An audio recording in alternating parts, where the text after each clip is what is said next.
Alors bonjour, Is de Lambe. On est le 28 octobre. Désolé pour ceux qui attendent la prochaine vidéo. Mon but n'est pas de vous faire languir, mais j'ai énormément à faire à l'analyse d'images et c'est énormément de travail de se lever à des fois à 3-4 heures du matin pour aller de bonne heure le matin. Mais la pêche est de loin meilleure au coucher du soleil. Donc ça demande énormément de travail, de patience, aller au coucher du soleil. Maintenant, je peux vous dire qu'on est habitué, l'objet est visible à l'œil nu, mais ça a l'air d'une petite parcelle de nuages. D'ailleurs, j'ai pris le temps d'envoyer ces images-là à certains spécialistes aux États-Unis. Pas nécessairement des croyants, pas nécessairement des gens qui croient dans Nibiru, pour être sûr que eux me disent eux-mêmes que mes images ne sont pas truquées. J'ai ces réponses-là par courriel. Je vais pouvoir vous montrer les courriels de ces spécialistes-là. Vous allez voir le logo des compagnies, je ne vais rien cacher de leur nom, etc. Et vous allez voir qu'ils disent que ce sont des nuages, avec des reflets dans des nuages. Bref, c'est normal qu'ils pensent ça parce que lorsqu'on analyse les données au complet et qu'on a le même objet pris sur plusieurs jours différents, sur une période de un mois et demi, ça ne peut pas être des nuages. Et on voit clairement une signature d'un objet physique que lui prétend être un reflet. Mais comme je vous dis, un nuage ne revient jamais deux fois à même endroit sur des jours différents, c'est impossible. Et cet objet-là grossit, et il y a plus qu'un objet qu'on observe. Et le tout, mesdames et messieurs, est conforme à 100% à la description des écrits de la Colburn, du livre de Colburn, qui, je vous le répète, est un livre historique, des écrits historiques de ce qui s'est passé comme cataclysme, qui témoignent des choses qui ont été vécues par les anciens empires, que ce soit les Celtes ou les Égyptiens, d'un objet notamment qui vient, à une certaine période, faire son tour, qui vient dévaster la planète Terre.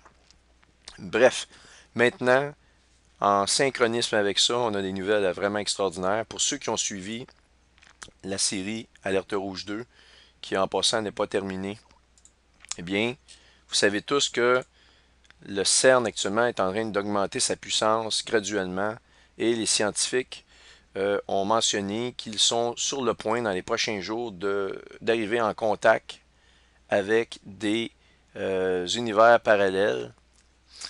Ici, attendez, mon ordinateur est... Bon,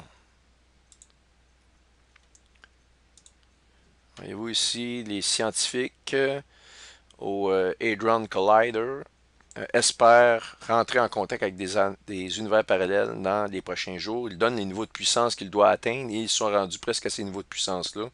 J'ai vérifié, les niveaux de puissance sont en train d'augmenter.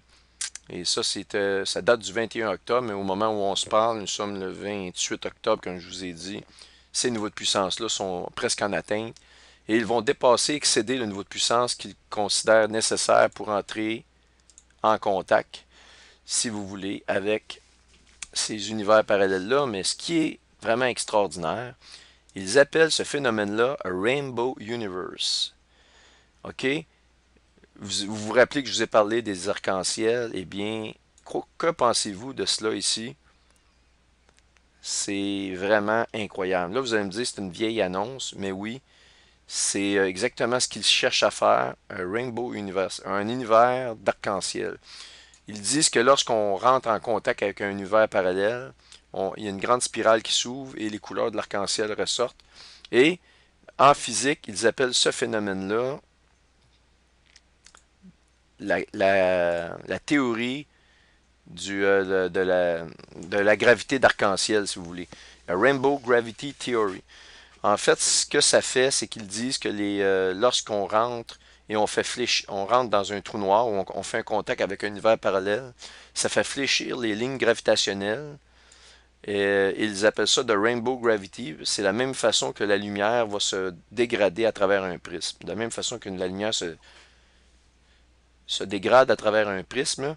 Et donc, vous voyez-vous ici, c'est une théorie, mais en fait, c'est plus qu'une théorie, maintenant quelque chose qu'ils vont prouver comme étant la vérité. Alors, évidemment, ils veulent prouver à travers ça, et vous êtes bien assis, que finalement, le temps n'aurait pas de commencement. Alors, est-ce que c'est curieux de savoir que la Bible appelle le Dieu de la Bible, ça s'appelle lui-même l'Éternel? L'Éternel veut dire qu'il n'a ni, il dit qu'il a le commencement et la fin, qu'il n'a ni début ni fin. Alors, ils disent dans leurs explications qu'ils vont prouver que le Dieu de la Bible est faux. Pourquoi qu'ils se concernent sur, ou ils veulent tous attaquer finalement un seul Dieu. Ils n'attaquent pas Bouddha, ils n'attaquent pas Allah, ils attaquent le Dieu de la Bible. Pourquoi constamment attaquer le Dieu de la Bible? Ça, c'est la première question que je vous amène à comprendre, surtout pour les non-croyants. Eh bien, c'est parce que, tout simplement, on vit dans un monde de mensonges. Eh bien, c'est que la vérité est là. Lorsqu'on veut prouver que quelque chose est faux, eh bien, souvent, c'est la vérité qui est là. Alors, ils vont, d'ailleurs, ils le disent dans leurs propres mots, ils se condamnent eux-mêmes en, justement, ils vont prouver que le temps n'a pas de commencement. Et j'ai une surprise pour eux, c'est que Dieu va leur envoyer une grand cataclysme à travers ça. Et ça correspond au chapitre 12 de l'Apocalypse, lorsqu'on nous dit que Satan va être précipité sur terre. Alors, on a aussi, comme je vous ai montré, le 15 octobre, un signe astronomique qui correspond exactement au premier verset du chapitre 12. Et bientôt, là nous sommes le 28, je vais aller au 28, voyez-vous, le soleil s'en va vers la balance. L'objet qu'on observe le plus important est environ situé où j'ai mon curseur.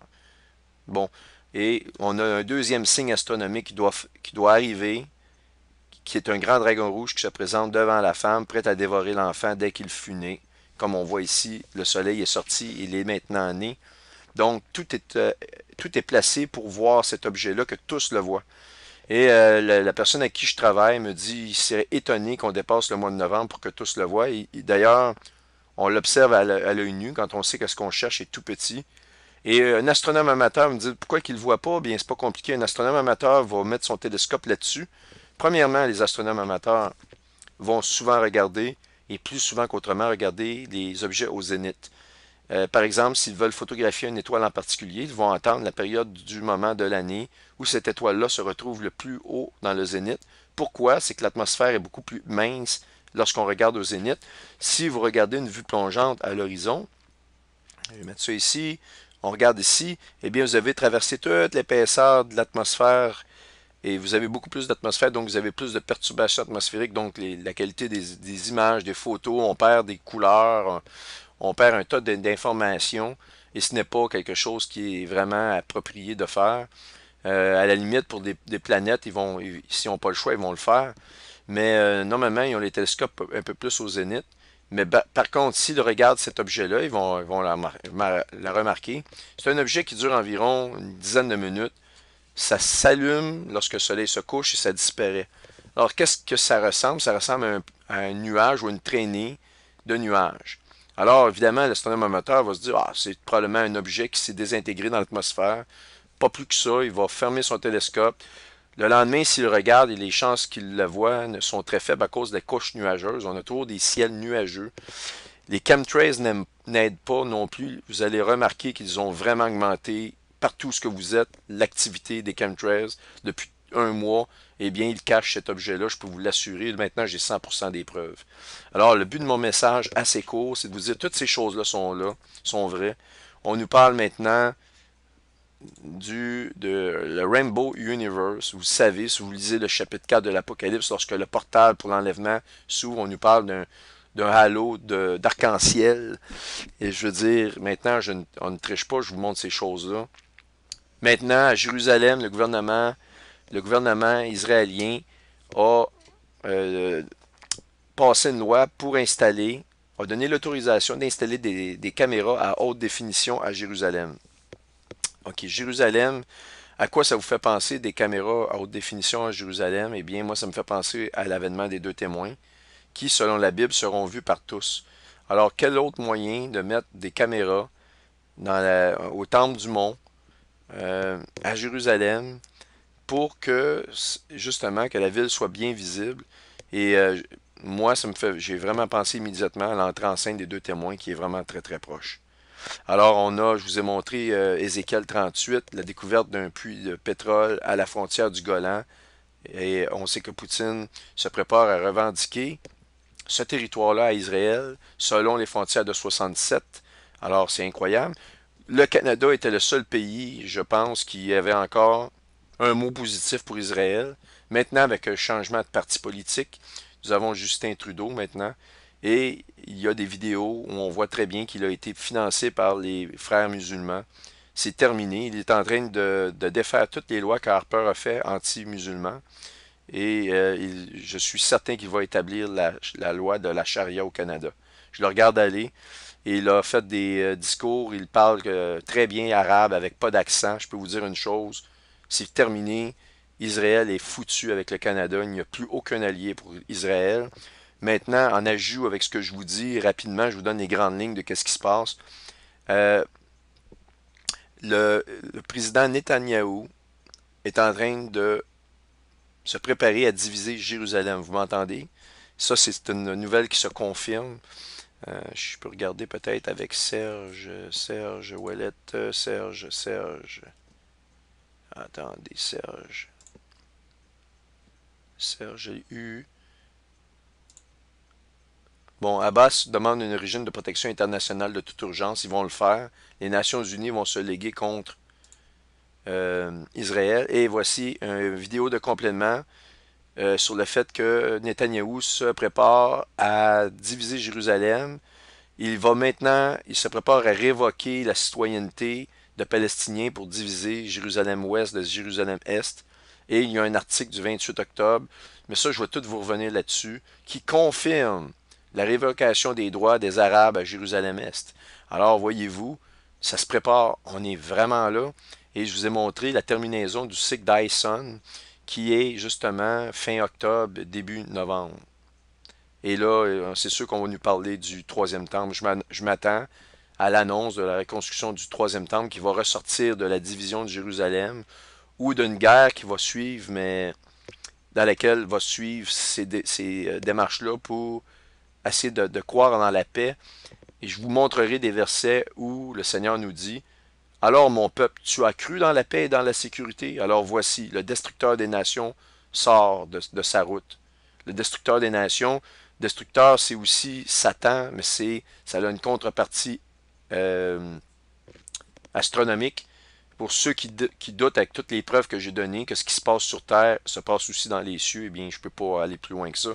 Continuez de douter, puis si j'ai donné 150 preuves ou 1000 preuves, ben c'est pas une preuve de plus, 1001 preuves qui va vous changer d'idée, qui va vous faire changer d'idée. Il n'y a rien à faire à ce moment-là. Et c'est votre droit, c'est vous qui devez être, vous êtes maître de ce que vous devez croire. Et vous devez user de discernement selon votre esprit. Alors ça vous appartient. Donc, voilà. Je devrais commencer les enregistrements de ce que je vous ai promis. Je vais vous montrer les dossiers de photos que j'ai accumulés. Alors ici, c'est tous les dossiers de Planet X que je vais pouvoir vous expliquer. Ça demande une explication et vous allez avoir ces explications-là avec des comparatifs. Et je vais vous donner dans les meilleures lignes qu'est-ce que je pense. Mais pour ceux qui ont suivi Gil Broussard, plusieurs personnes m'ont approché, puis je vais terminer avec ça. Avec as-tu vu ce que Gil Broussard fait, etc. Il dit ceci ou cela. Plusieurs personnes ont pensé que, selon mes réponses, que je ne m'intéressais pas ou que je pensais que tout ce que cet homme-là a fait ou dit était faux. En fait, vous vous méprenez parce que je n'ai tout simplement pas suivi le travail de cet homme-là. J'en ai entendu beaucoup parler. La raison pour laquelle j'ai pas suivi, c'est que c'est énormément de travail, juste de suivre ça, d'écouter ça. Et moi, j'ai plus besoin de preuves. Planetix, pour moi, ça s'en vient, c'est une certitude. Maintenant, ce que j'ai su, vous pouvez me corriger ceux qui écoutent ce que je suis en train d'enregistrer, j'ai su que selon ces études, elle serait visible à tous au mois de décembre cette année pour être proche de nous avec toutes les cataclysmes qui vont suivre au mois de mars en 2016. Eh bien, je peux vous confirmer qu'avec ce que je vois, euh, il est vraiment, vraiment proche. S'il se trompe, c'est de peut-être un mois, peut-être 2 ou 3 mois, mais même, je vais vous dire, ça pourrait être avant les dates qu'il nous donnent. Ça s'approche très, très rapidement. Comme on dit en français, c'est dans notre cours, dans la cour arrière. Alors voici, ça termine cette courte vidéo pour que vous sachiez que s'il y a eu du silence, ça n'a pas été par un manque de travail, c'est énormément de travail et j'ai dû m'accumuler des preuves pour ne pas qu'on me dise que c'est un nuage. Et d'ailleurs, la Colburn nous annonce que cet objet-là a l'air d'un nuage qui vole dans le ciel. Alors, à quoi d'autre s'attendre que d'un supposé nuage lorsqu'on grossit dessus, On voit que c'est un nuage qui s'approche et qui est prédominant avec toujours la même signature. Alors, soyez tous bénis.